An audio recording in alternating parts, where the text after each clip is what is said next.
Si lo piensas, Nintendo no suele ser muy comunicativo a la hora de revelar sus técnicas de desarrollo en videojuegos. Sin embargo, eso no significa que nunca hayan hablado sobre sus brillantes ideas a la hora de programar o cómo han resuelto algunos problemas específicos en sus videojuegos. Por eso, en honor a la llegada de Tears of the Kingdom, hoy necesito hablar sobre cómo Nintendo solucionó uno de los mayores problemas que tenía su más grande y ambicioso videojuego de mundo abierto hasta ese entonces, Breath of the Wild, con el cual fue posible darle vida a muchos otros mundos, incluyendo Tears of the Kingdom. Hola, yo soy Walter y esto es Proyecto Videojuegos. Si algo ha demostrado Nintendo es que saben cómo hacer juegos de mundo abierto. Lo demostraron con Ocarina of Time, que llegó literalmente a revolucionar a la industria, y que fue una influencia enorme de los videojuegos. Años más tarde lo volvieron a hacer con Breath of the Wild, que se terminó convirtiendo en uno de los principales referentes de mundo abierto modernos. Incluso Genshin Impact, Ghost of Tsushima y Elden Ring lo han acreditado como una gran inspiración. No obstante, el desarrollo de Breath of the Wild fue uno de los más grandes desafíos para Nintendo.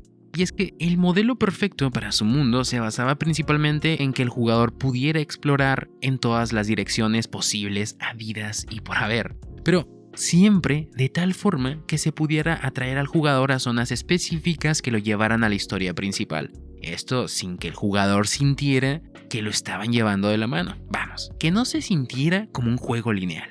Breath of the Wild, al igual que Tears of the Kingdom, son gigantescos mundos abiertos en el que claramente te puedes mover a tu libre albedrío y explorar cómo y cuánto quieras. Pero eso no significa que el juego solo trate de explorar, ¿cierto? Tienes que seguir una historia, acabar el juego. Ese es el objetivo y propósito principal. Por eso, el desarrollo tenía que buscar la manera de guiar las acciones del jugador a puntos claves del mapa que te llevaran a la historia principal. Como dije, esto siempre sin que se sintiera que te están llevando de la mano. En un principio, la idea para ejecutar este plan fue utilizar un sistema de puntos y líneas. Los puntos serían las torres Sheikah, que servirían como una especie de guía, porque el jugador siempre se sentirá motivado de ir a ellas porque sabe que obtendrá un beneficio: revelar una gran parte del mapa. Funcionaban perfecto para su propósito de guiar al jugador sin dar la sensación de juego lineal. Bueno, no tan perfecto. Los jugadores de prueba encontraron que aquellos jugadores que afanosamente seguían estas torres sentirían que están dentro de una línea recta, y quienes se animaran a explorar una ruta distinta sentirían que los sucesos del juego son raros y aburridos, porque no había nada para hacer. Así que el equipo de desarrollo creó un mapa de calor que monitorizaba las rutas que seguían los jugadores de prueba para ver en dónde se quedaban atascados o aburridos. Se determinó que la mayoría de estos jugadores simplemente seguían una línea vertical de una torre a la otra, y el resto de jugadores, que era la minoría, decidían vagar por el mapa sin ningún motivo. Como resultado de este estudio, y para solucionar este problema, nació el concepto que llamaron fuerza gravitacional. El concepto en sí trataría de hacer que los jugadores se sintieran atraídos a ciertos puntos específicos. Estos puntos, por supuesto, tenían que representar un beneficio para el jugador para que éste decidiera ir a ellos. Por ejemplo, en los santuarios obtendrás piezas de corazón.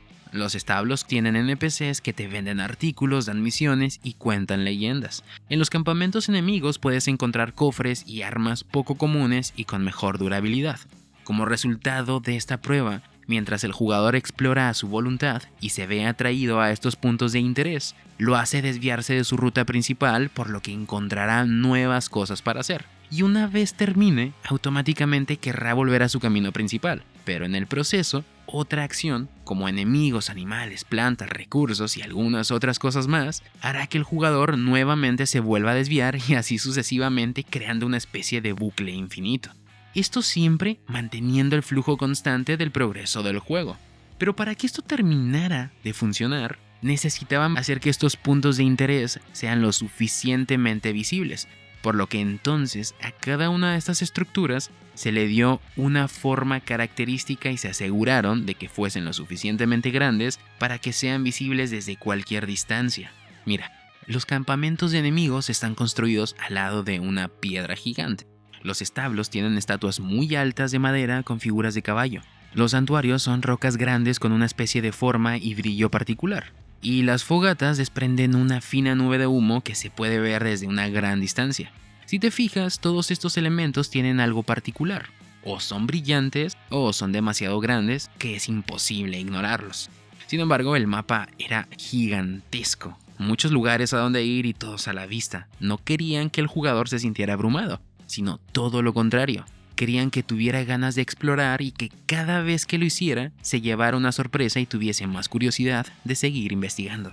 Fue entonces cuando nació la idea de la ley del triángulo. Básicamente es un truco en el diseño del terreno para entretener a los jugadores. Verás, lo que hicieron fue diseñar las ondulaciones del terreno y el entorno de modo que todo a la vista parecieran triángulos. De esta forma se logró que cuando el jugador esté frente a una colina, montaña o roca, tenga que elegir qué hacer, si escalarla o rodearla. De esta forma se impulsa aún más la exploración. Pero además, otra ventaja que tiene este diseño es que, por lo regular, cuando vemos una figura triangular, solemos dirigir la vista hacia la cima, por lo que se les pusieron algunos cuantos cubos de azúcar allí para llamar la atención y que fuéramos como moscas. Esto por supuesto hace que el jugador siempre encuentre algo para hacer y no se aburra. Aparte de todo esto, este enfoque de triángulos lo implementaron por todo Hyrule, en 3 diferentes escalas. Es decir, existen triángulos grandes, medianos y pequeños.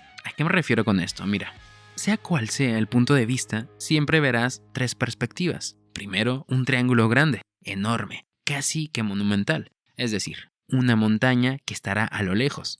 Estos triángulos, al ser los más grandes, tapan lo que hay detrás. El jugador se sentirá tentado de ir a ver qué esconde y querrá averiguarlo. Después están los triángulos medianos, como colinas que estarán a media y larga distancia, y que ocultan parte de una estructura, pero dejando ver lo suficiente como para que te sientas atraído y te animes a explorar. Este tipo de triángulos ocultan parte de un paisaje, instalaciones u objetos naturales. Y por último, están los triángulos más pequeños y se nos presentan con formas de rocas u ondulaciones del terreno que bloquean estructuras o paisajes que parecen estar a corta distancia y que fomentan la exploración local y alteran el ritmo de nuestro avance por la aventura. Además, a medida que avanzas a estas montañas, rocas o colinas, ya sea escalándolas o rodeándolas, se irá revelando poco a poco lo que hay detrás de ellas y como resultado, da una constante oleada de sorpresas, por lo que permanentemente se está fomentando la exploración y la curiosidad. De modo que cuando te dirijas a tu destino, siempre encontrarás algunos otros lugares que harán que te desvíes, ya sea un campamento, algo en la punta de una montaña, un santuario o cualquier otra cosa. Estas áreas serán más o menos interesantes para el jugador dependiendo de lo que él esté buscando. A donde sea que vayas, tu camino siempre estará lleno de atracciones que llamarán tu atención, y cuando termines, automáticamente tomarás el camino de vuelta al objetivo que tenías en un principio. Pero en el proceso, volverás a verte atraído por algo más y así sucesivamente hasta que, sin darte cuenta, habrás sido atraído como una paloma siguiendo migas hasta el punto al que los desarrolladores querían que fueras desde un inicio. Hagas lo que hagas y vayas a donde vayas, siempre cada cosa te llevará hasta el punto principal, dándote una sensación de absoluta libertad, sintiendo que has sido impulsado por tu propia curiosidad y no por una línea recta que te muestre el camino que debes seguir. Los resultados en el mapa térmico se vieron reflejados de manera satisfactoria porque ahora los jugadores ya no seguían una línea, sino que exploraban con amplia libertad otro tipo de áreas, seguidos siempre por su propio interés o curiosidad. Pero al final llegaban a los puntos claves del mapa, los cuales daban continuidad a la historia principal. Y bueno, así es como Nintendo resolvió el problema que tuvo su más grande y ambicioso mundo abierto hasta ese entonces. Si bien, según mi opinión, Breath of the Wild no es el mejor juego de la saga, después de Ocarina of Time es de los títulos más revolucionarios en tiempos modernos. Aportó una gran cantidad de información e ideas para que los posteriores videojuegos de mundo abierto fuesen propuestas increíbles. Como dije antes, Elden Ring, Ghost of Tsushima son claras influencias. Y no nombro a Genshin Impact porque no me gusta y no lo juego. Pero bueno, es el juego más apegado a Breath of the Wild. Hoy día tenemos a Tears of the Kingdom, que ha superado en todo a su antecesor, al punto de hacerlo parecer como una versión beta. No obstante, eso no quiere decir que Breath of the Wild ha pasado a segundo plano, y si no lo has jugado, debes de hacerlo, incluso antes de jugar Tears of the Kingdom, porque así tendrás la experiencia completa. Pero bueno, esa es solo mi opinión. Lo que sí quiero decirles es que muchas gracias por llegar hasta acá. De momento me despido, pero nos vemos en un próximo video. Yo soy Walter y esto es Proyecto Videojuegos.